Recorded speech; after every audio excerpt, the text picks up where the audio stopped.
ওরে আমার ছেলে, তোর এই অবস্থা কেমনে হলো? হাল্ক, দেখ আমার ছেলেকে কে যেন রাক্ষস বানিয়ে দিয়েছে। তুই কিছু একটা কর। হেডাম বাবা, আমার ভাইয়ের কি হয়েছে? ও রাক্ষস হয়ে গেল কেন? হাল্ক, তোর ভাইকে রাক্ষস জাদু করে রাক্ষস বানিয়ে দিয়েছে।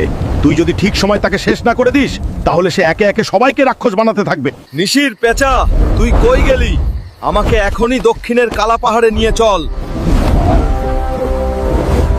যেভাবেই হোক এই রাক্ষস রাজাকে হারিয়ে সবাইকে তার অভিশাপের প্রভাব থেকে মুক্তি করতে। রাক্ষস রাজা, আমি আসছি তোর জম হয়ে। এই রাক্ষস রাজার সৈন্যরা, তোরা আমার সামনে ময়লা ছাড়া আর কিছুই না। তাড়াতাড়ি তোদের রাজাকে ডাক। হাল্ক, তুই আমার রাজ্যে এসে ঝামেলা করছিস, আমি তোকে ছাড়বো না। রাক্ষস রাজা, আর তুই যে আমার মানুষের ওপর জাদু করেছিস, সেইটার জন্য আমি তোর শেষ দেখেই ছাড়বো। হাল্ক, তুই আমার সামনে কিছুই না।